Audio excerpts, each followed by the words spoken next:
का बिल तो देना पड़ेगा, क्योंकि वो तो जरूरी और वह रह भी नहीं सकता ना।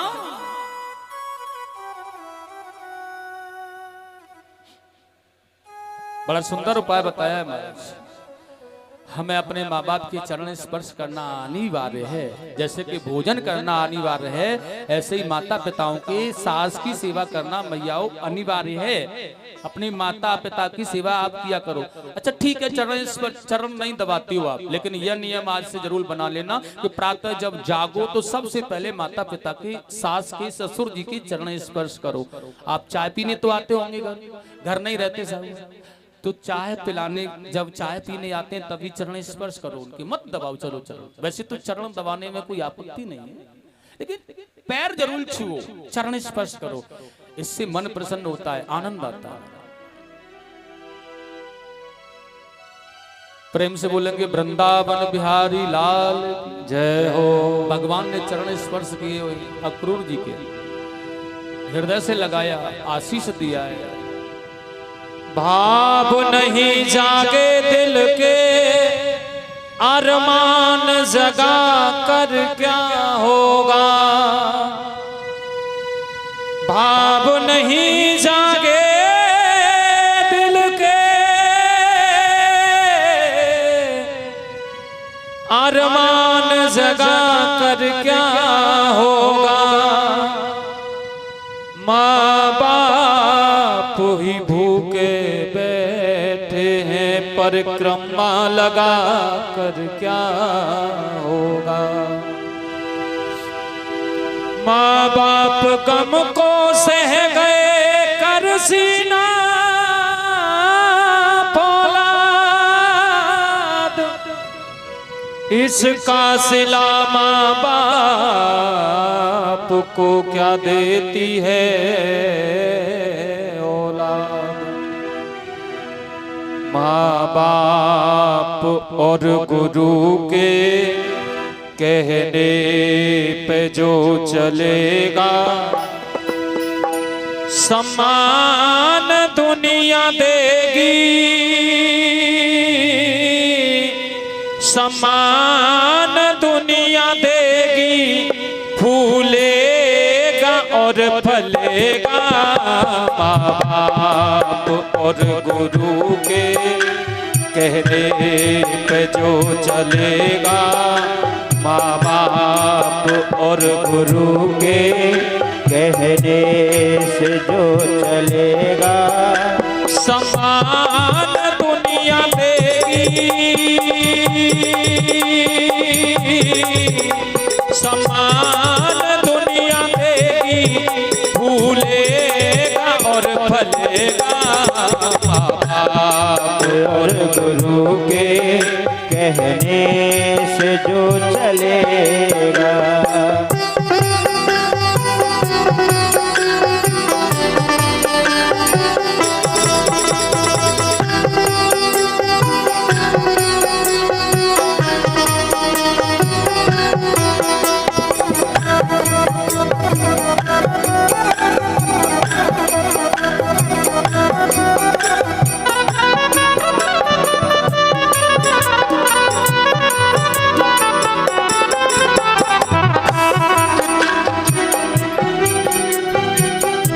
जन्म माता ने दे करके अपनी गोदी में पाला है, ओ अपनी गोदी में पाला है, अपनी गोदी में पाला है। खिलाकर दूध आंचल का दिखाया एक उजाला है, ओ दिखाया एक उजाला है, दिखाया एक उजाला है। ओ विश्वास का ये दीपक, विश्वास का ये दीपक सदियों तलक जलेगा। माँ बाप और गुरु के कहने से जो चलेगा, और सम्मान दुनिया देगी।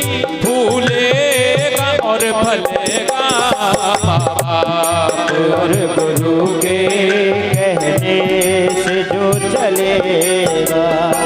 ओ पकड़ उंगली पिताजी ने गुरु के पास पहुंचाया। वो गुरु के पास पहुंचाया, गुरु के पास पहुंचाया। गुरु ने मार्ग दर्शन कर तेरी किस्मत को चमकाया। तेरी किस्मत को चमकाया, तेरी किस्मत को चमकाया। ओ गुरुदेव का भी कहना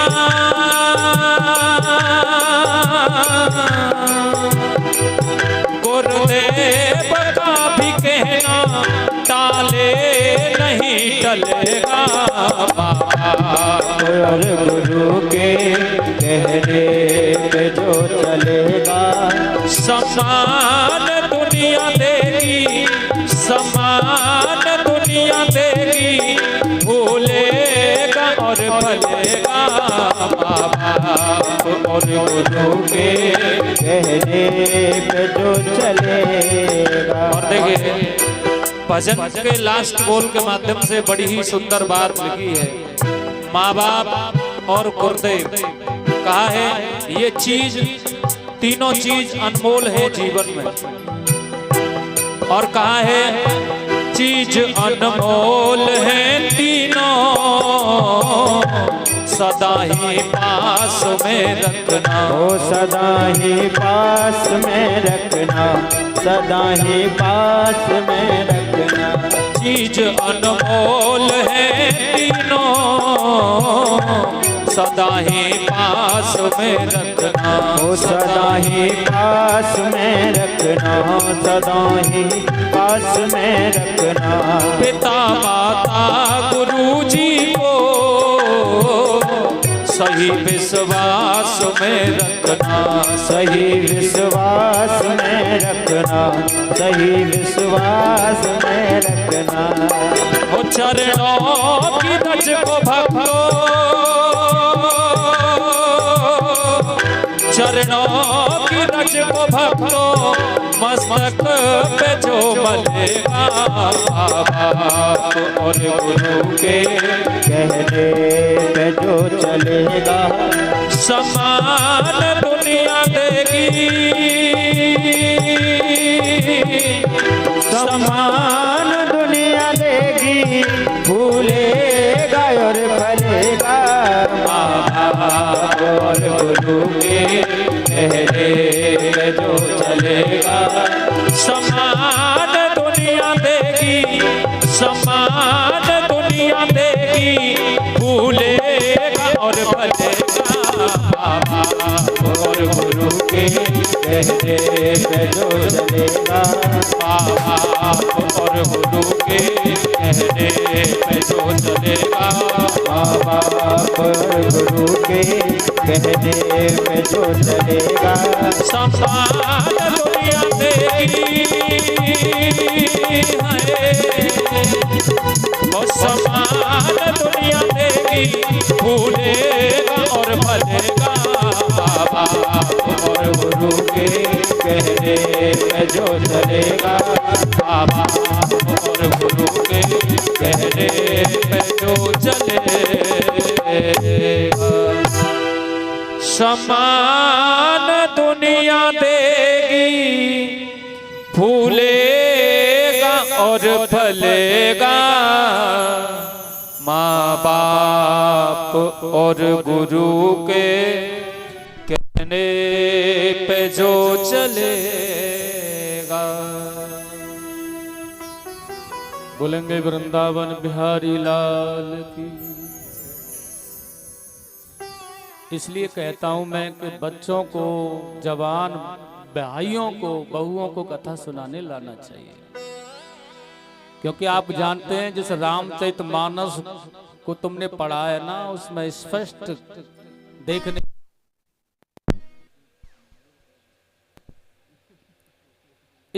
देखने के लिए मिल रहा है उस रामचरितमानस में। कैकेयी माता ने राम जी को वनवास दे दिया था, भरत जी को राजा बना दिया था, लेकिन दोनों भाइयों का प्रेम कैसा था? अयोध्या का साम्राज्य चक्रवर्ती सम्राट साम्राज्य था दशरथ महाराज का, लेकिन भरत जी ने कह दिया था मेरे बड़े भाई को स्वीकार नहीं है तो मैं स्वीकार नहीं करूंगा।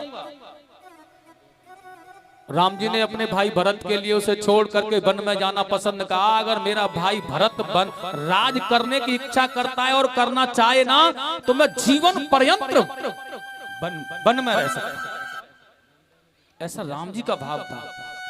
अगर मेरा भाई भरत राज करने के लिए तैयार है और वो राज करना चाहता है तो मैं जीवन पर्यंत अपना जो जीवन है ना वो वन में निकाल दूंगा।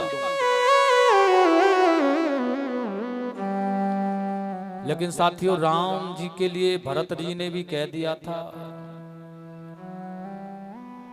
ये मेरे बड़े भाई का सिंहासन है, मेरे लिए तो यह बिल्कुल, मैं तो केवल इसका दास हूं, सेवा कर सकता हूं और कुछ नहीं। और अयोध्या के जैसे साम्राज्य को, राजधानी को फुटबॉल बना दिया था दोनों भाइयों ने, उसने ठोकर लगा दी, उसने ठोकर लगा दी। ऐसा रामचरितमानस से प्रेम मिल रहा है हमें भाइयों के प्रति, लेकिन उसे सुना जाए तब, उसे ग्रहण किया जाए तब भाइयों में प्रेम आएगा ना, लेकिन ऐसा भाव नहीं है।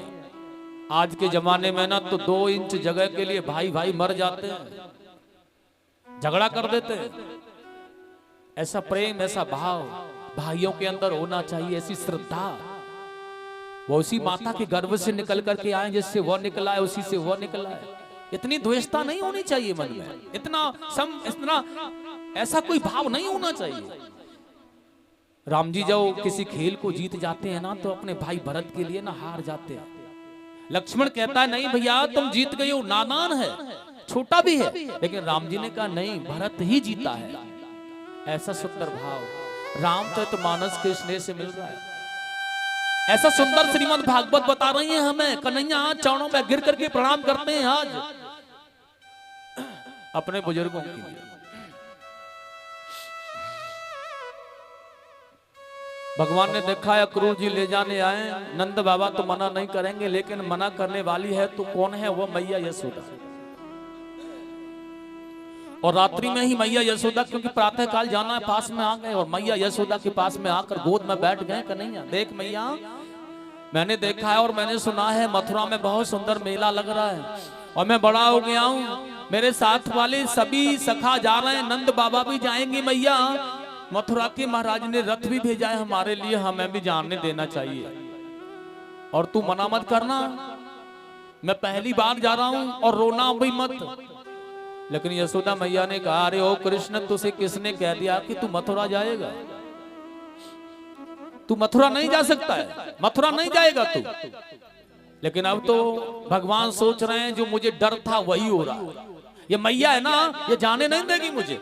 और देखिए यशोदा, राधा जी ने तो कह दिया जगत कल्याण के लिए, देवताओं ने जब कहा कि चले जाओ भगवान, लेकिन ये यशोदा मैया है ना यह समझने में नहीं आएगी, ये कदापि नहीं कह सकती कि कृष्ण चला जाए मथुरा, कभी नहीं कहेगी। अब इसे कैसे कहलवाना है, यह बड़ी भोली है। और भगवान ने न चाहते हुए भी आज देखिएगा और रोना प्रारंभ कर दिया और रो रहे हैं, आंखों का काजल कपोलों तक बह आया है, हिलकियां भर करके फपक फपक करके रो रहे हैं कृष्ण। यशोदा रानी कह रही है क्या बात है, क्या हो गया तुझे, अरे क्या परेशानी है। भगवान कृष्ण मथुरा नहीं जाने दे रही हूं इसलिए रो रहा है, तू क्या करेगा मथुरा जाकर के। और लाला देख वहां मथुरा का राजा कंस है ना, वो बहुत निर्दयी है, तू मत जा वहां। अब कन्हैया ने कहा मथुरा जाने के लिए नहीं रो रहा हूं, तो क्यों रो रहा है, मैं इसलिए रो रहा हूं कि आज मुझे पता चल गया है जो ब्रजवासी कहते थे ना वो बात सत्य है। लेकिन ब्रजवासी क्या कहते हैं, अब भगवान रो करके कह रहे हैं देख मैया ये ब्रजवासी सभी कहते थे मुझे, मैंने आज तक मैंने माना नहीं, आज तक नहीं माना। और सारे ब्रजवासी कहते थे कि तू काले कलूटे, तेरी मैया गोरी है, तू काला है, लेकिन तू है ना यशोदा मैया का लाला नहीं है, इसलिए तुझे तेरी मैया कहीं से लाई थी। ऐसा ब्रजवासी कहते हैं। आज न चाहते हुए भी भगवान ने मथुरा जाने के लिए ऐसा कहा मैया यशोदा से, और जैसे ही कहा ना वो माँ यशोदा रानी भी रोने लगी। आज आंखों में अश्रु भर आए हैं, किसने कहा कि तू मेरा लाला नहीं है? और कौन कहता है तुझे ऐसी बात पुत्र? भगवान कन्हैया ने धीरे से और कह दिया है, क्योंकि मेरे भी दिमाग में बात आ गई है कि मैं तेरा लाला नहीं हूं। क्योंकि अगर मैं तेरा कृष्ण होता, तेरा लाला होता ना, तो तू मुझे मथुरा जाने से रोकने के लिए नहीं कहती। क्योंकि कोई भी मैया अपने पुत्र को किसी मेला या उत्सव को देखने से मना नहीं करती है।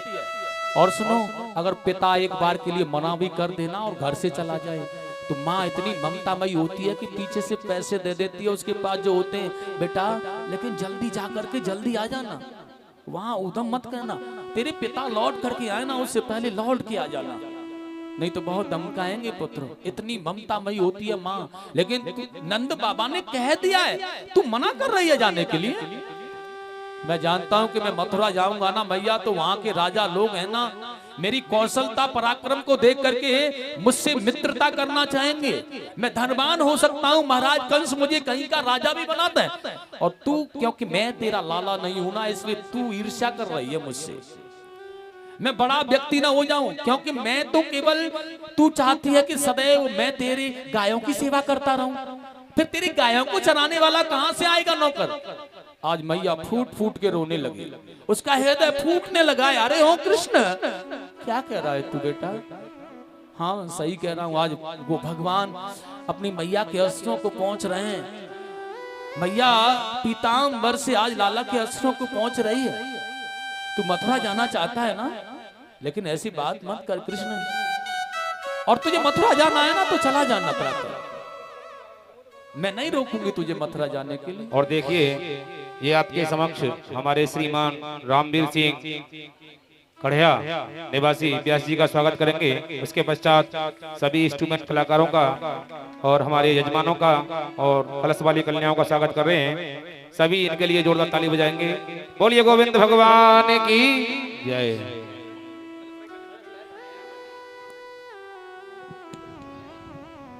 ठाकुर जी का सम्मान करेंगे। रामवीर सिंह जी, रामवीर सिंह जी ठाकुर जी का सम्मान और कीजिए। सबसे पहले ठाकुर जी का सम्मान किया करें।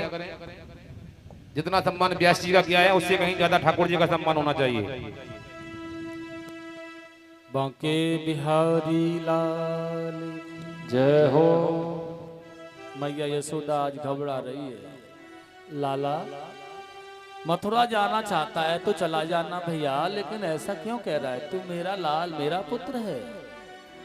हाँ मैं तेरा ही पुत्र हूँ मैया, और गोद में बैठे हैं वे केवल यही कहलवाना था कि मैं मथुरा चला जाऊं, और यशोदा रानी ने कह दिया ना कि मथुरा चला जाना, तो आज गोद में बैठे हैं, अश्रु पहुंच रहे हैं। भैया मैं तेरा ही तो लाला हूँ, तू ही मेरी माँ है। और ये सभी ना ऐसे ही कहते रहते हैं मुझे, मैंने किसी की बात को नहीं माना, लेकिन बस यही बात थी कि कहलवाना था कि मथुरा चले जाने थे। प्रातः काल अपने कृष्ण को आज श्रृंगार कर रही है यशोदा रानी। नंद बाबा कर लेकर के पहले निकल गए, रथ रह गया है, अक्रू जी रह गए, और बाद में आज प्रातः काल बहुत सुंदर सजा तैयार करके तैयार किया, रथ पर चढ़ा दिया है।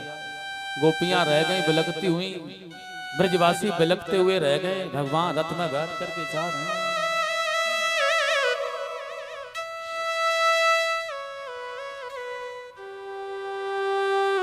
कुछ गोपियां तो सोती रह गई थी। रात्रि रात्रि में ही तो यह विधान बना था ना, पता नहीं था किसी को। बिलखती हुई पछाड़ खा खा करके गोपियां गिर जाती हैं, और रो रो करके कह रहे हैं ये गोपियां,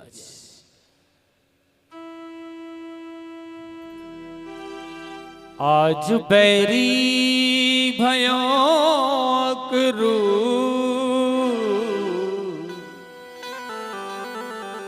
हमने तो सोचा था कि मथुरा से आया है, नंद बाबा के पास में अतिथि बन करके सेवा भी की थी, लेकिन हमें क्या पता था कि दुश्मन निकला है हमारा, शत्रु है हमारा। और देखिए जो भी कलश वाली कन्याएं अपना हाथ ऐसे उठा लें, उन्हीं को सम्मान कर देंगे। ये बस खड़ी ना होए, सीधे बैठे रहें अपने स्थान पर, व्यवस्था को बनाए रखें।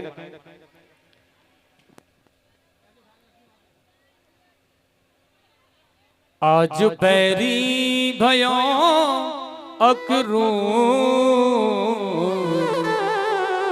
अब रथ पहुंचो कन्हैया को दूर। अब रथ पहुँचो कन्हैया को दूर।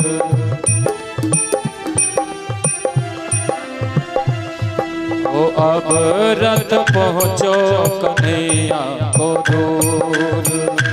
आज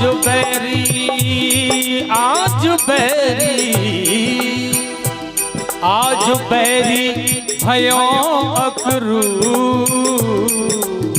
अब रथ पहुँचो कन्हैया। ओ अब रथ पहुँचो कन्हैया को दूर। अब रथ पहुँचो कन्हैया को दूर।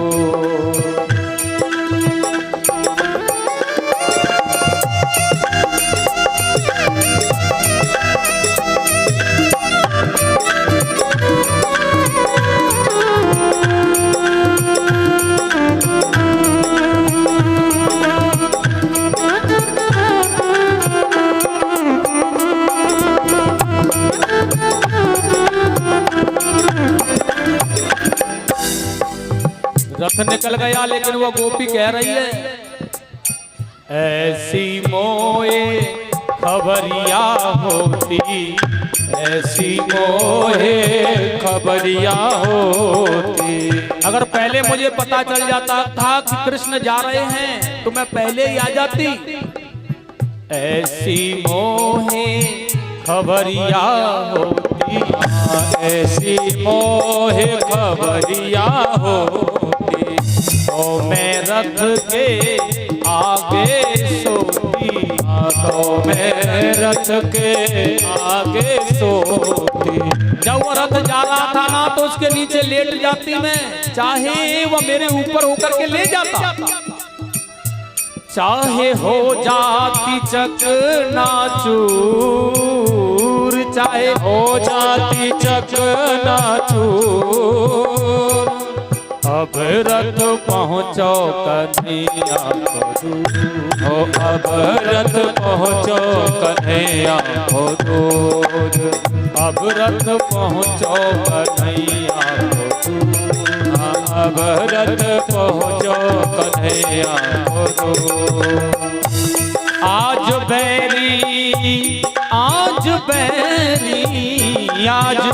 बैरी भयो अकरू, अब रथ पहुँचो कन्हैया को दूर। ओ अब रथ पहुँचो कन्हैया को दूर। अब रथ पहुँचो कन्हैया को दूर। अब रथ पहुँचो कन्हैया को दूर। अब रथ पहुँचो कन्हैया को दूर। अब रथ पहुँचो कन्हैया को दूर।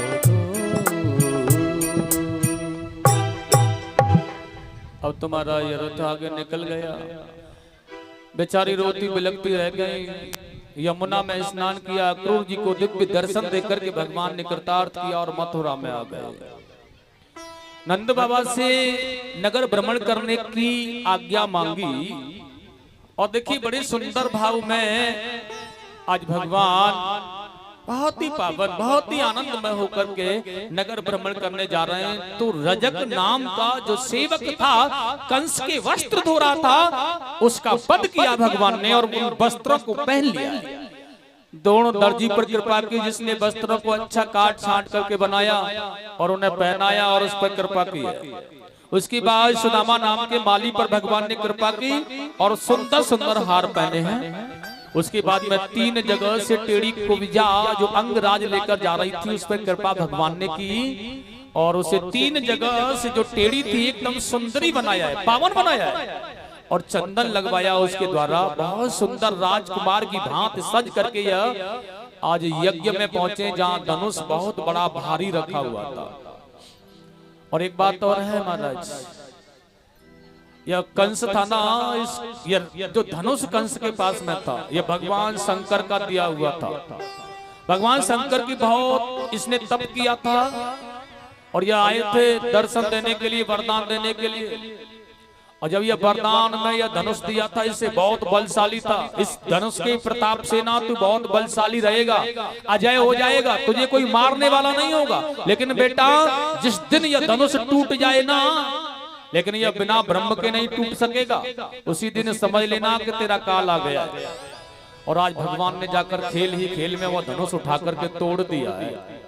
और जैसे वो धनुष टूट गया है ना, आज कंस घबरा रहा है। भगवान कृष्ण अपने बाबा के पास आ गए, लेकिन यह रात्रि में सलाह कर रहा है, भैया मुष्टिक चारुण को बुला लिया है, महावत से कहा है कुवलिया पीड़ हाथी को मदरा पिलाओ और प्रातः काल प्रथम दरवाजे पर लगा दो। वसुदेव को पहले उनके गोपों के साथ बुला लो। और चारुण मुष्टिक को आदेश कर दिया, अगर किसी भी प्रकार ये कृष्ण बचकर आ जाए ना, तो उन्हें मल्लशाला में आते ही मार देना है तुम लोगों को। और स्वामी सुखदेव जी कह रहे हैं, ये जब प्रातः काल हो गया है ना, तो भगवान कृष्ण अपने बाल छोटे छोटे नन्हे से ग्वालों के साथ जा रहा है। कुवलिया पीड़ हाथी का भगवान ने उद्धार किया है आज।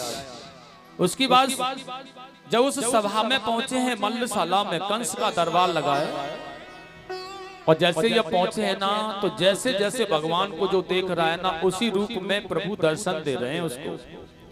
बड़ा सुंदर तुलसीदास जी ने कहा है, जाकी रही भावना जैसी, प्रभु मूरत देखी तिन जैसी। जैसी भावनाएं जिसके अंदर है ना, वैसे ही भगवान का वो दर्शन कर रहा है। कंस को तो ये यमराज के रूप में लग रहे हैं कि यमराज आ गया, अब नहीं छोड़ेगा। बालकों को तो अपने ही जैसे लग रहे हैं प्रभु, जैसे हमें वैसा ही हमारा कृष्ण है। माता पिता को पुत्र के रूप में दर्शन दे रहे हैं, अज्ञानियों को परम ब्रह्म के रूप में भगवान दर्शन दे रहे हैं। और देखिए इष्ट देवताओं को अपने इष्ट देवता के रूप में दर्शन दे रहे हैं, और राजाओं को उनमें महाराजाओं की प्रीति हो रही है, जन साधारण लोगों को उत्तम मानव दिखाई दे रहे हैं। बड़ा सुंदर बात है। लेकिन जैसी जैसी भावना जिसकी है, उसी रूप में भगवान। और चारुण ने, मुष्टिक ने कृष्ण बलराम जी को, चारुण ने कृष्ण को पकड़कर खींच लिया। अब बूढ़े नंद बाबा घबरा रहे हैं, मेरे बालकों को ये बेचारे मार डालेंगे, हे भोले बाबा रक्षा करना। लेकिन याद आया, अखाड़े के मालिक तो हनुमान जी हैं। हे महावीर पवन पुत्र हनुमान जी महाराज, सबामन लड्डुओं का भोग लगाऊंगा तुम्हारे दरबार में, कैसे भी मेरे बच्चों की रक्षा कर दो। भगवान कन्हैया ने देखा यह बाबा का ब्लड प्रेशर बढ़ रहा है, और ये ऐसे ही मर जाएंगे। ऐसा न हो कि गोविंदाय नमो नमः देवताओं को मनाते मनाते मर जाएं और हम यहाँ देखते ही रह जाएं। इसलिए बलराम जी को इशारा किया, कन्हैया ने कहा चारुण से, अरे हो क्या कर रहे हो या तुम? अरे हमारा कौशल देखना है तो हमारे जैसे पहलवान हमसे भिड़ाओ, पर्वतों के समान हो तुम, और हम नन्हे नन्हे बालक हैं, हमसे युद्ध करोगे? चारुण ने कहा, तेरी यशोदा मैया ने कितना दूध पिलाया, आज पता चल जाएगा बेटा। बहुत बड़े बड़े पहलवान, बहुत बड़े बड़े दैत्य मारे हैं तैने, आज इस मल्ल युद्ध में पता पड़ेगा कि तू कितना बड़ा बलशाली है। भगवान कृष्ण ने कहा, मैया यशोदा के दूध की बात कर रहा है ना पापी, लाखों तेरे जैसे आ जाए ना, एक साथ मसल डालूंगा। और पकड़ करके भगवान ने चारुण को जोर से घुमाया है, खींचा घुमाया, पृथ्वी पर दे मारा, मुंह फटाका फटा, गोविंदाय नमो नमः। बलराम जी ने देखा, दिखने में और वैसे तो छोटा है मुझसे, लेकिन काम पहले कर देता है, बहुत चालाक है ये कृष्ण, तो मुझसे पहले ही काम तमाम कर दिया। बलराम जी ने पकड़ा मुष्टिक को, एक मुष्टिक प्रहार सर में किया, गोविंदाय नमो नमः, प्राण निकल के चले गए बेचारा। अन्य पहलवानों ने कुछ कोशिश की थी, केवल कुछ कंस के कहने पर, क्योंकि जहाँ मुष्टिक मरा हुआ पड़ा है और जहाँ चारुण के प्राण निकले पड़े हैं, वहाँ कौन आएगा मरने के लिए?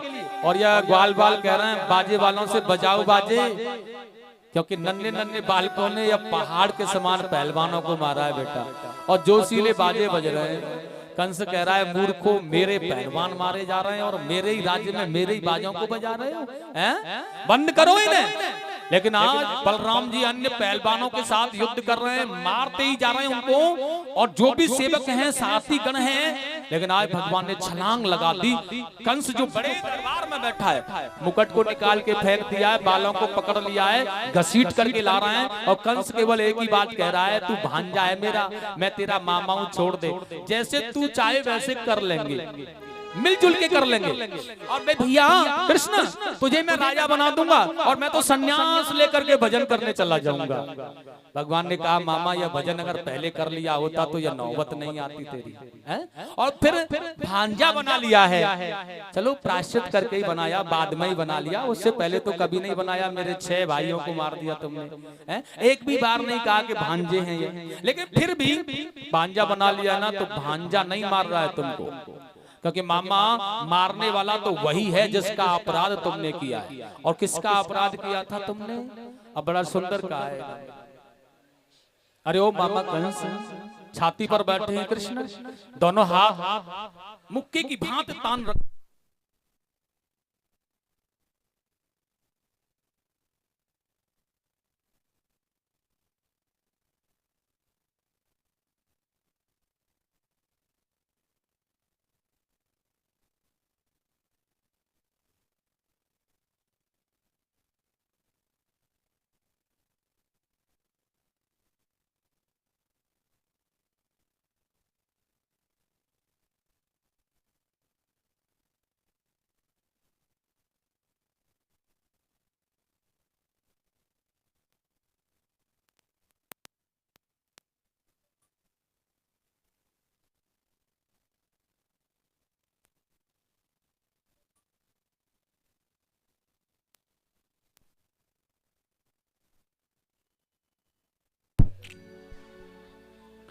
बिजली वाले का ना कंस रिश्तेदार था, बिल्कुल उसी समय पे गई है, मर न जाए रिश्तेदार हमारा।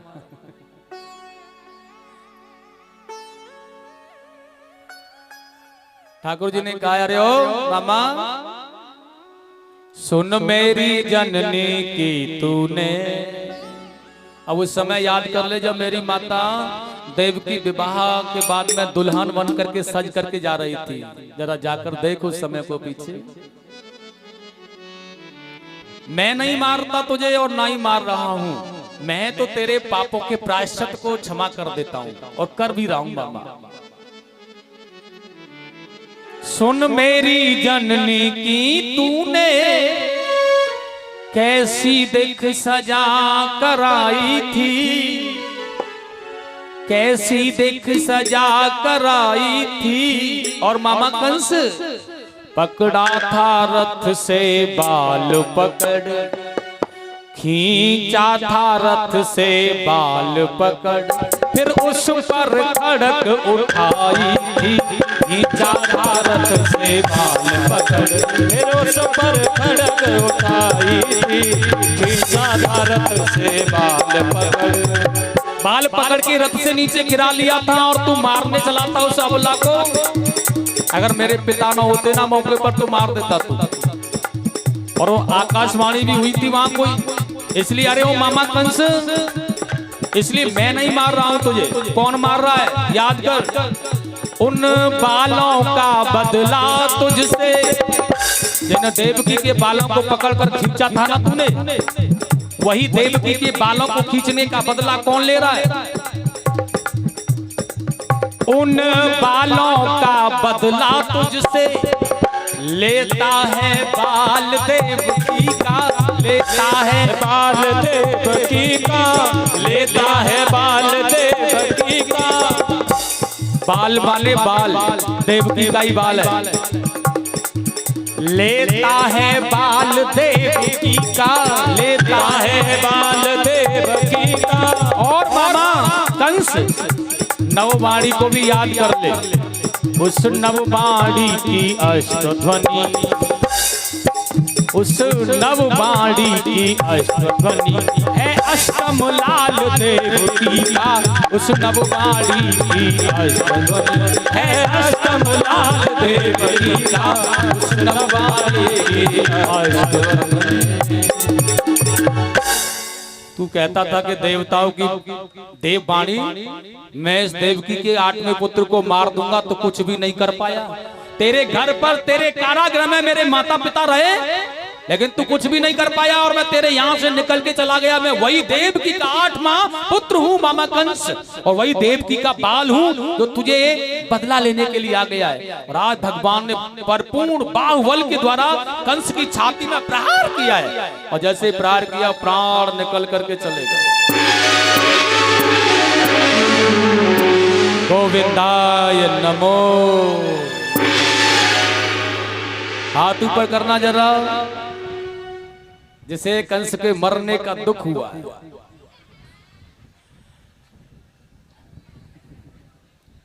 बोलेंगे बांके बिहारी लाल की।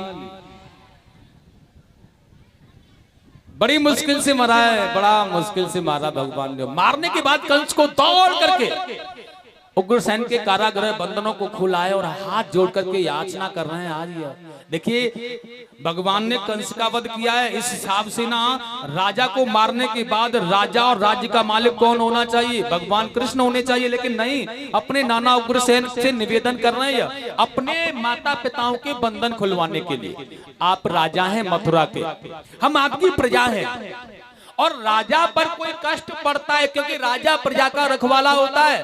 अगर प्रजा पर कोई संकट है तो राजा सुरक्षा करता है, अगर राजा पर कोई संकट आ गया है तो प्रजा भी रखवाली होती है, उस प्रजा को भी उसकी सुरक्षा करनी चाहिए। वह हमने की है महाराज।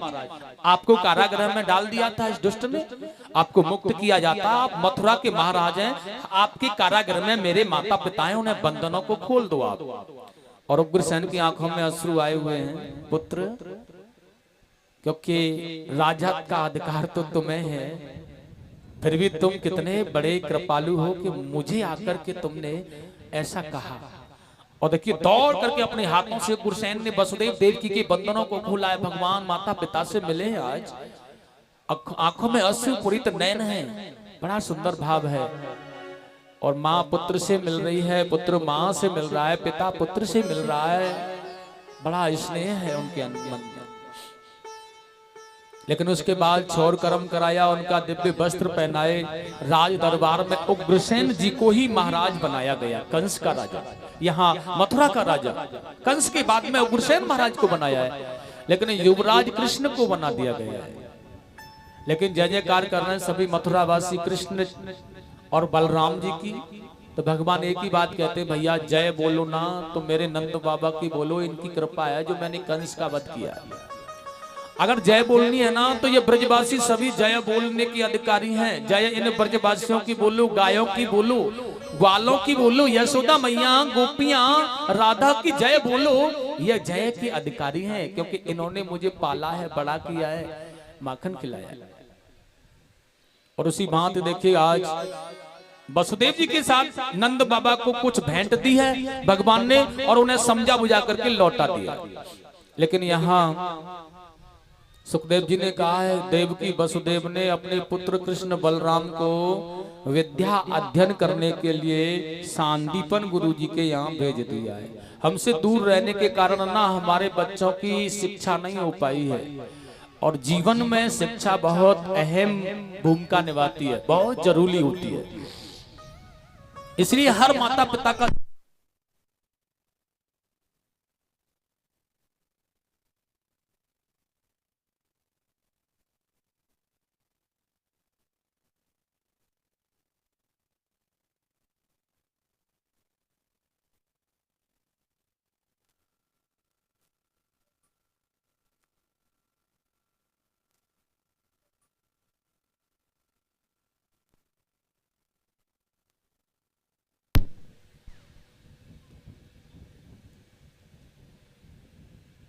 बोली वृंदावन बिहारी लाल की, आनंद कंद भगवान की जय हो। जय जय श्री राधे।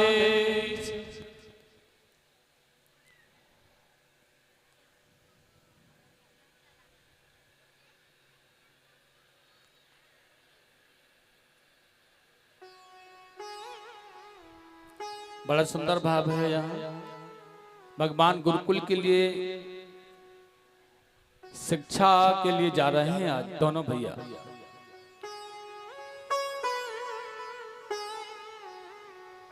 भगवान देखिए, बातें मत करो, बात करने से कोई लाभ नहीं होगा। यही तो विशेषता है हमारे भारतवर्ष की। हम कथा नहीं सुन रहे हैं, यह भी न सुने पड़ोसी, क्योंकि अच्छी बातें बता रहे हैं ब्यास जी। हम कथा सुन रहे नहीं है, हमारी समझ में नहीं आ रही है, यह सुनेगा इससे अच्छा लगेगा है? और यह न सुने तो यह भी हमारी तरह हो जाएगा। क्यों जी? इसलिए बातें नहीं करनी चाहिए। भारतवर्ष में ये जो भाव है ना ज्यादा फैला हुआ है, इसलिए तो हम कमजोर पड़ रहे हैं।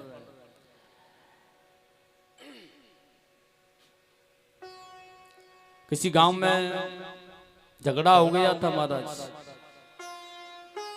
और झगड़े में ना नाक कट गई थी किसी व्यक्ति की। अब ध्यान से सुनना, जब नाक कट गई थी तो आज का समाज है बुरे से बुरी ही बात करेगा, अच्छी नहीं कर सकता।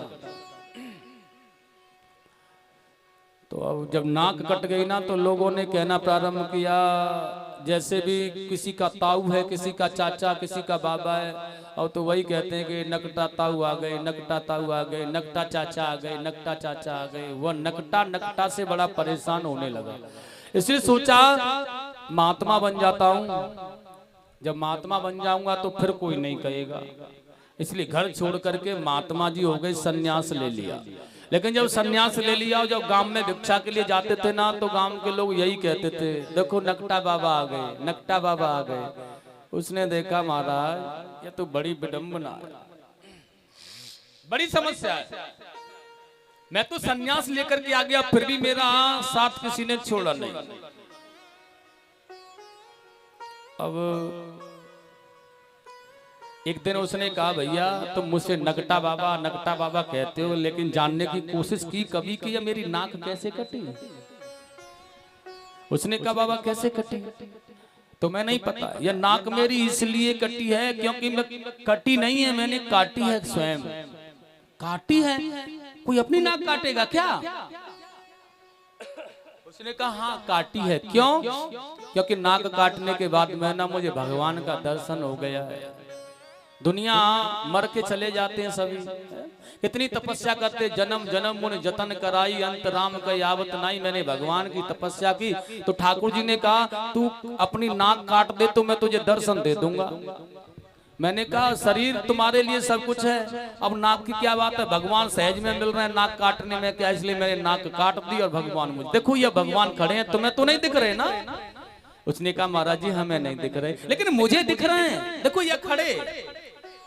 अब एक व्यक्ति कहने लगा ये भगवान तो हमें भी मिलना है उनसे। उसने कहा भैया नाक कटवानी पड़ेगी, मिल तो जाओगे, हम उपाय बता देंगे तुम्हें, भगवान मिल जाएंगे, नाक कटवानी पड़ेगी। उसने कहा भैया कोई बात नहीं है, नाक ही तो कट रही है, कट जाने दो, भगवान तो मिल जाएंगे कम से कम। और देखिए प्रातः काल उसने कह दिया बाबा ने, हमारे आश्रम पर आ जाना, हम उपाय बता देंगे। और देखिए तो थोड़ा सा हवन कराया, थोड़ी सी पूजा कराई, और बड़े सुंदर भाव में आकर के नाक काट दी उसकी। नाक काटने के बाद में उसने कहा दिख रहे भगवान? नकटा बनने के बाद वह कहने लगा नहीं दिख रहे महाराज। महात्मा जी ने कहा जैसे तुझे नहीं दिख रहे हैं ना, वैसे मुझे भी नहीं दिखे थे। जैसे तुझे नहीं दिख रहे हैं ना, वैसे मुझे भी नहीं दिखे थे। लेकिन मैं जब से अकेला था बेटा, अब तू एक और हो गया है? अब एक से दो हो गए। अब तो वो कहने लगा मैं संसार में महाराज जी कहाँ रहूंगा, तुम्हारे ही साथ रहूंगा। अब तो वो और प्रचार करने लगा, महात्मा जी बड़े अच्छे हैं भैया, बस नाक काटनी पड़ती है और भगवान का दर्शन करा देते हैं, इतने अच्छे बाबा आ गए गाँव में।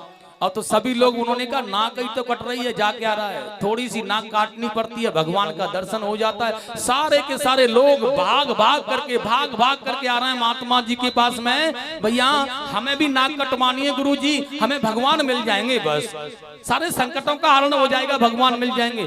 अब तो एक था, दो हो गए, चार हो गए, 10 हो गए, 20 हो गए, 1000 हो गए, 10,000 हो गए। अब तो संख्या बढ़ने लगी, लेकिन भगवान किसी को नहीं दिखे, किसी को भी नहीं भगवान दिखे।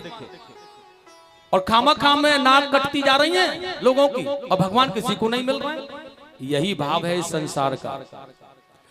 मैं किसी ने बता दिया वहां दवा लेकर के आओ, फायदा मिल जाएगा, सारे भूत प्रेत चले जाएंगे, बड़े अच्छे बाबाएं दवा देते हैं, और मैं वहां दवा लेकर के आ गया, लेकिन मुझे कोई लाभ नहीं मिला। लेकिन सामने वाला पूछ रहा है ना, तो उसे क्या कह रहा हूँ, तू भी जा वहां दवा लेकर आ, बड़ा अच्छा फायदा मिलेगा, क्योंकि मुझे तो मिला नहीं है, तुझे मिल जाएगा, क्योंकि इसका भी तो धन खर्च होगा, इसका भी तो समय खर्च होगा, यह भी जाना चाहिए, इसे भी नुकसान होना चाहिए। यह प्रतिस्पर्धा हमारे संसार की बनी हुई है। बस कोई भी मुकाबला करने के लिए खड़ा नहीं है, बस एक दूसरे को कमजोर बनाने के चक्कर में लगे, ये कमजोर बने, एक दूसरे को कमजोर करने के चक्कर में, कमजोर बनाने के चक्कर में अपनी प्रतिस्पर्धा के लिए हानि पर हानि कर रहे हैं, लेकिन सामर्थ्य नहीं किसी में आवाज उठाने का।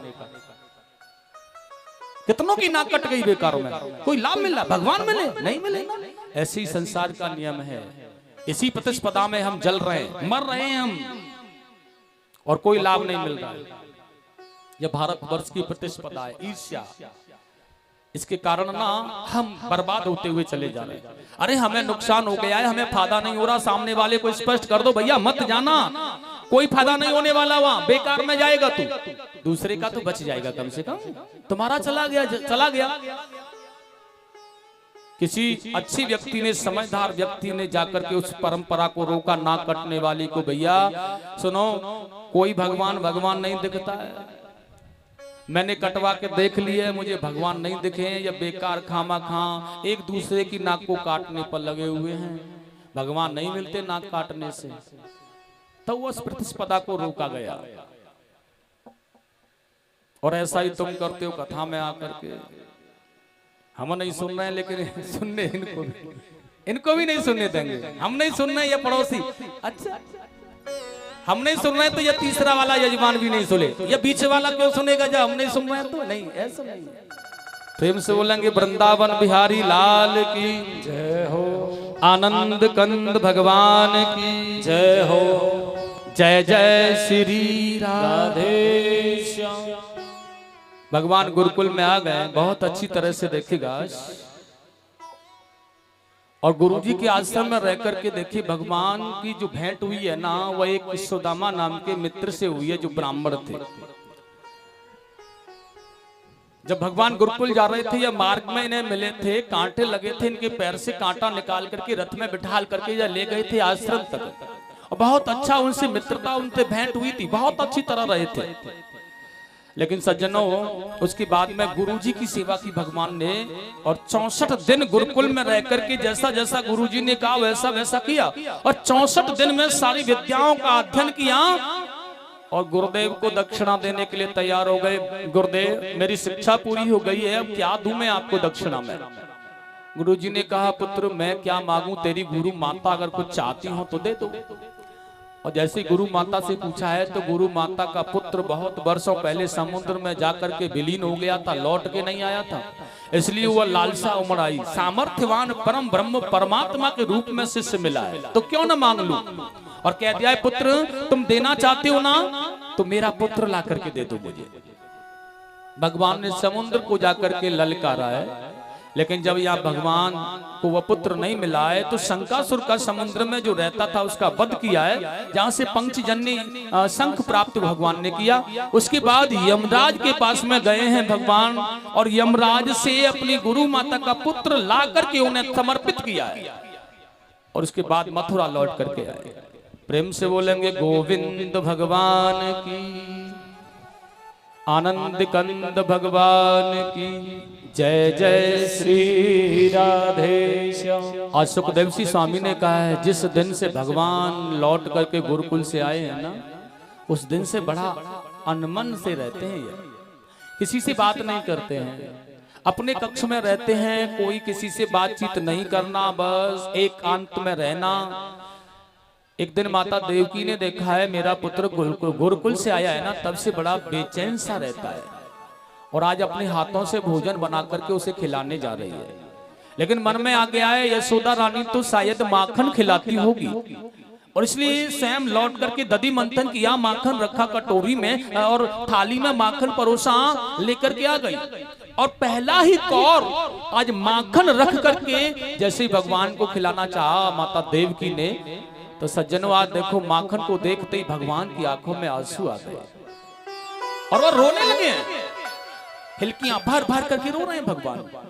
लेकिन आज देवकी माता ने प्रयास किया है, लेकिन ये चुप नहीं होते तो लौट करके आ गई है। वसुदेव जी को कहा है आप कैसे पिता हैं, आपका पुत्र रोता रहता है, आप कुछ भी नहीं ध्यान रखते उसका। लेकिन वसुदेव जी ने भी कह दिया है मैं क्या ध्यान रखूं इसका, मेरे पास में नहीं रहा है। नंद बाबा को तो पता होगा शायद कि क्या चाहता है ये। और उसके बाद में देखिएगा आज उद्धव जी को भेजा है, और ये उद्धव जी है ना, ये भगवान कृष्ण के पास में गए हैं और कह रहे हैं प्रभु आप हमें यह बताओ कि आपको यहाँ कोई परेशानी है क्या, कोई पीड़ा होती है आपको, यहाँ क्यों रो रहे हैं आप, क्या परेशानी है आज आपको। तो देखिए बड़ा सुंदर कहा है आज भगवान ने उद्धव से, उद्धव मैं जिस समय मथुरा के लिए आ रहा था ना तो मुझे गोपियों ने रोका था, मैंने उन्हें समझाया था मैं परसों आ जाऊंगा। यशोदा मैया ने मुझे रोकने का प्रयास किया तो मैंने अपनी भोली वाली मैया यशोदा को भी रोका था, वो मेरे बगैर नहीं रहते हैं। उद्धव मेरा एक काम कर दो तुम, यह पाती मैं तुम्हें दे रहा हूं, इस पाती को ले जाओ और मैया यशोदा मेरी ग्वाल गोपियाओं को जाकर समझाओ आप। और बड़ा सुंदर कहा है भगवान कन्हैया,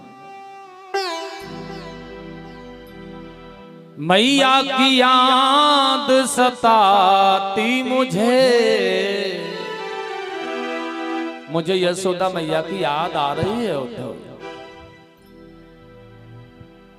और वाकई में मैया तो मैया होती है, याद क्यों नहीं आएगी। जिस दिन जा रहे थे ना कृष्ण, कितनी मजबूरी में भेजा था आपने देखा।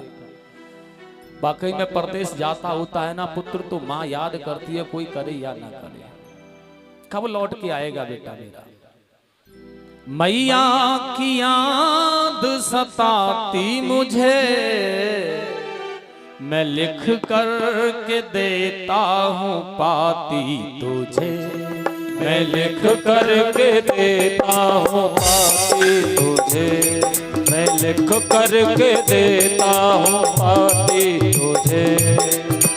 मैया की याद सताती मुझे, ओ मैया की याद सताती मुझे,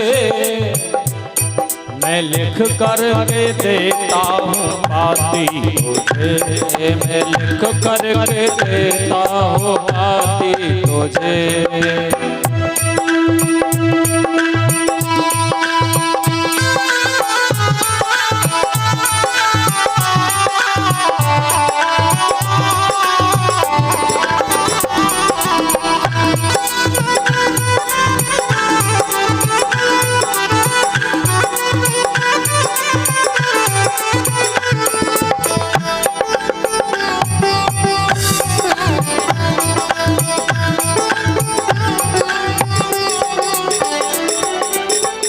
भगवान कह रहे हैं उद्धव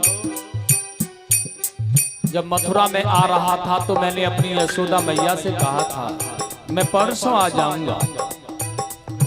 माँ से कहा था मैं आऊंगा परसों, माँ से कहा था मैं आऊंगा परसों, माँ से कहा था मैं आऊंगा परसों, माँ से कहा था मैं आऊंगा परसों। मथुरा में आकर के बीती है बरसों, मथुरा में आकर के बीती है बरसों, मथुरा में आकर के बीती है बरसों, मथुरा में आकर के बीती है बरसों। ये मन से बात लजाती मुझे, मेरी बूढ़ी माँ कह रही थी कब तक आ जाएगा, कहा परसों आ जाऊंगा मैया जाने दे, तो उसने मुझे तैयार करके भेज दिया, लेकिन बरसों हो गई मैं लौट के नहीं गया। ये मन से बात लजाती मुझे, मैं लिख कर के देता हूँ पाती तुझे, मैं लिख कर के देता हूँ पाती तुझे। ओ मैया की याद सताती मुझे, मैया की याद सताती मुझे, मैं लिख कर के देता हूँ पाती तुझे, मैं लिख कर के देता हूँ पाती तुझे।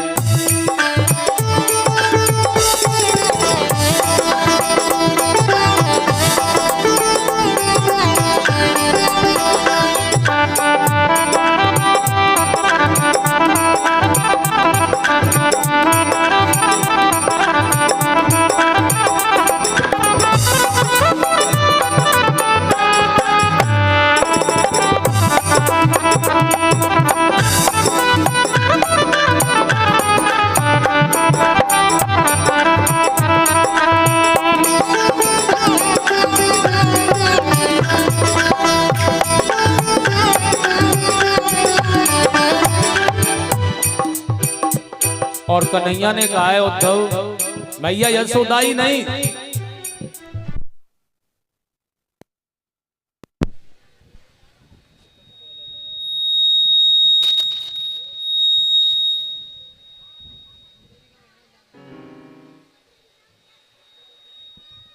केवल मैया यशोदा ही नहीं, वहां की गोपियां ब्रजग्वाल भी बड़े परेशान होंगे, बड़े बेचैन होंगे मेरे लिए। और बड़ा सुंदर कहा है आज उन्होंने, ब्रज की बाला रोती होंगी, ब्रज की बाला रोती होंगी, ब्रज की बाला रोती होंगी, ब्रज की बाला रोती होंगी, धीरज अपना खोती होंगी, धीरज अपना खोती होंगी, धीरज अपना खोती होंगी, धीरज अपना खोती होंगी, ना वस्तु कोई सुहाती मुझे, ना वस्तु कोई सुहाती मुझे, हाँ ना वस्तु कोई सुहाती मुझे, ना वस्तु कोई सुहाती मुझे, मैं लिख करके देता हूँ पाती तुझे, मैं लिख करके देता हूँ पाती तुझे।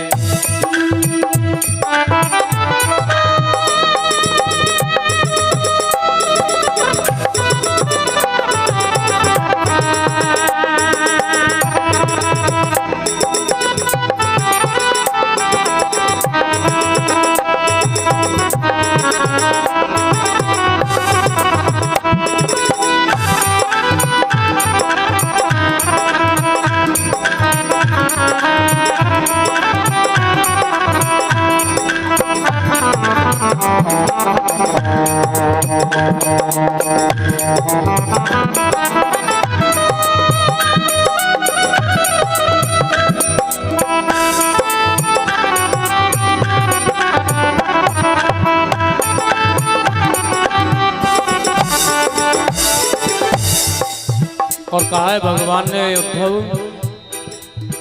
प्रेम दीवानी थी वो राधा, प्रेम दीवानी थी वो राधा, प्रेम दीवानी थी वो राधा, प्रेम दीवानी थी वो राधा, राधा के बिन मैं भी हूँ आधा, राधा के बिन मैं भी हूँ आधा, प्रेम की बात रुलाती मुझे वही, प्रेम की बात रुलाती मुझे, लिख करके देता हूँ पाती तुझे, हाँ मैं लिख करके देता हूँ पाती तुझे, मैया की याद सताती मुझे, ओ मैया की याद सताती मुझे, मैं लिख करके देता हूँ पाती तुझे, मैं लिख करके देता हूँ पाती तुझे।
कहा है रोते हुए भगवान कृष्ण ने उद्धव से, उद्धव जियो जाकर कहना, उद्धव जियो जाकर कहना, कहना। अगर वो ब्रजवासी पूछे तो मैं तो बता देना कि मेरा हाल क्या है। उद्धव जियो जाकर कहना, उद्धव जियो जाकर कहना, कर कर याद बरसते नैना, कर कर याद बरसते नैना, कर कर याद बरसते नैना, कर कर याद बरसते नैना। मैया हृदय से लगाती मुझे, मैया हृदय से लगाती मुझे, मैं लिख करके देता हूँ पाती तुझे, मैं लिख करके देता हूँ पाती तुझे। ओ मैया की याद सताती मुझे, मैया की याद सताती मुझे, मैया की याद सताती मुझे, मैया की याद सताती मुझे। लिख करके देता हूँ पाती तुझे, करके देता हूँ पाती तुझे, लिख करके देता हूँ पाती तुझे, लिख करके देता हूँ पाती तुझे, लिख करके देता हूँ पाती तुझे, लिख करके देता हूँ पाती तुझे, लिख करके देता हूँ पाती तुझे। भगवान ने उद्धव से कहा है, उद्धव यह पाती लो और तुम ज्ञान के भंडार हो ना, बृहस्पति जी के शिष्य हो, अपने ज्ञान के प्रकाश से तुम मेरे ब्रजवासियों को जाकर के कृतार्थ करो। उद्धव जी ने कहा प्रभु ठीक है चला जाऊंगा, आपका कहना तो टाल ही नहीं सकता, लेकिन समय बहुत ज्यादा नहीं है, थोड़ा सा समय मेरे पास। भगवान ने कहा उद्धव जाओ तो सही, जितना समय हो उतना देना, लेकिन चले तो जाओ। और जब उद्धव जाने लगे ना तो भगवान ने कहा सुनो यह मेरा पीतांबर भी ले जाओ, और सुनो यह मोर पंख भी ले जाओ। और चले रहे हैं, उद्धव जी जा रहे हैं महाराज, बड़ा सुंदर कहा है आज। चले मथुरा से कुछ दूर, वृंदावन निकट आया, वहीं से गोपियों के प्रेम ने ये रंग दिखलाया। उलझ कर वस्त्रों में कांटे, कहें आओ इधर आओ, हमें गोविंद के उस प्रेम का कुछ तत्व समझाओ। वृंदावन में जैसे उद्धव का रथ पहुंचा ना तो लता पताओं ने घेर लिया उद्धव को। ऐसा लग रहा है ये झुक झुक करके बार बार आ रही हैं, घेर रही हैं, और ये कह रही हैं, उद्धव समझ रहा है ये मुझे कुछ पूछना चाहती हैं। और पूछ क्या रही हैं? लता भी कह रही हैं, क्योंकि ये लता गुलवान ये जो भी है ना, ये सभी तो भगवान के लिए ही तो आए थे यहाँ, इनके लिए तो अवतार लिया था, तो क्यों ना पूछें। और कुशल पूछ रहे हैं उद्धव हमें भी बताओ हमारे कृष्ण की वह भाव कहाँ है, वह कैसे है, वह हमें भी उनके प्रेम रंग में रंगो ना। और उद्धव का रथ मथुरा में आ गया है ना। स्वामी सुखदेव जी ने कहा है राजा परीक्षित प्रतिदिन का नियम था, यह भगवान के जो नन्हे नन्हे सखा थे और ये छोटे छोटे बालक है ना, सभी जो ग्वाल मंडली भगवान की थी ना, उसमें मधु मंगल श्रीदामा मनसुका सभी अपने घरों से आज अपनी मैयाओं को रोज यही कह के आते हैं आज तो वह आएगा और पकड़ करके ना उसे मैया की गोद में डाल देंगे, उसके बाद तुम्हारे पास आएगा। लेकिन पूरा दिन हो जाता, सांझ हो जाती है, नहीं आता, वो अपने घरों में चले जाते हैं। प्रातः होते ही वहीं आकर के बैठ जाते हैं जो मार्ग मथुरा जा रहा है, और वहीं झाड़ियों में बैठे रहते हैं बेचारे। और आज भी बैठे थे वो। और जैसे ही रथ आया अब तो लग गया कि कृष्ण आ गया है, और दौड़ करके ना सभी रथ के पास में, एक सखा तो रह ही गया, मधुमंगल था यह, और सभी ने कहा चल मिल ले, पहले नहीं जाऊंगा, नाराज है उससे, ये मुझे छोड़ के चला गया, इतने वर्षों तक हो गए नहीं आया, क्यों नहीं आया, मैं इससे बात नहीं करूंगा। लेकिन एक कह रहा है सखा बहुत दिनों में कृष्ण आया है, मिल लेते हैं ना पहले, नाराजगी तो बाद में भी जता लेंगे भाई। और ऐसा फूट फूट करके रोने लगा है। पहले मिल लेता हूं, नाराजगी तो बाद में जता दूंगा, पहले मिल करके उसके बाद नाराजगी जताऊंगा। और भाग करके आया है ये, और रथ को चारों ओर से घेर लिया ग्वाल वालों ने। और घेरने के बाद में कुछ देर सी हो गई ना उद्धव को निकलने में, तो लौट करके जाने लगे और कह दिया नहीं आया, मैंने कहा था ना वो नहीं आएगा, वो बड़ा निर्दयी हो गया है, अब नहीं आएगा वह। और लौट करके ब्रजवासी जा रहे थे, क्योंकि इतना समझदार तो यह भी थे क्योंकि कृष्ण से प्रेम किया है इन्होंने, और वह जानते थे अगर हमारा कन्हैया इस रथ के अंदर होता ना तो रुकने का इंतजार नहीं करता वह, और चलते हुए रथ में से ही ना छलांग लगा के कूद जाता हमसे मिलने के लिए। अगर कृष्ण होता तो, हमारा सखा होता तो, हमारा कन्हैया होता तो। और यह समझदार थे इसलिए चलने लगे, लगता है कि नहीं है वो कृष्ण। और स्वामी सुखदेव जी कह रहे हैं जब ये जा रहे हैं ना तो इस उद्धव ने निकल के कहा, अरे ओ भैया रुको, मुझे यशोदा मैया के महल जाना है, जरा रास्ता बता दो। लेकिन वही सखा कह रहा है मधुमंगल आकर के, अरे ओ यशोदा मैया के महल जाने वाला कौन सा मार्ग बताएं तुझे? एक मार्ग तो बड़ा सुंदर है, तेरा रथ चला जाएगा लेकिन देर से पहुंचेगा, लेकिन एक मार्ग ऐसा है तू पैदल जाए तो बहुत जल्दी यशोदा मैया के पास पहुंच जाएगा। लेकिन वो कैसा मार्ग है भैया? बड़ा सुंदर कहा है आज इन ग्वाल वालों ने, जिस दिन से ते कन्हैया है ना वो अपनी मैया को छोड़ के गया है ना, उसी दिन से वो रोती रहती है बस। और सुनो उद्धव, उनकी आंखों से बह करके जो जल गिर रहा है ना वो बहता हुआ चला रहा है। ये नाली बह करके आ रही है ना, ये जल की जो बह करके नाली आ रही है, ये नाली नहीं है, अक्सर में ये ब्रजवासियों का, ये यशोदा मैया उन गायों का, उन पंछियों का, उन बछड़ों का, वह करोड़ों गोपियाओं के दृगबिंद हैं जो गिर करके बह करके आ रहे हैं। इनके सारे चला जा, उद्धव पहुंच जाएगा मैया यशोदा के पास में। आज उद्धव को जो ज्ञान का अहंकार था ना, इसकी यह ज्ञान गूदड़ी है ना चटकने लगी है। क्या कोई इतना प्रेम कर सकता है भगवान से? या फिर भगवान से नहीं तो क्या लाला ही समझा था यशोदा ने, तो क्या कोई इतना प्रेम अपने पुत्र से भी कर सकती है माँ जितना कि यशोदा मैया कर रही है? या ये ब्रजवासी इतना प्रेम कर सकते हैं? इनका तो ऐसा संबंध भी नहीं था। अगर यशोदा मैया करे तो उसका पुत्र था, नंद बाबा करे तो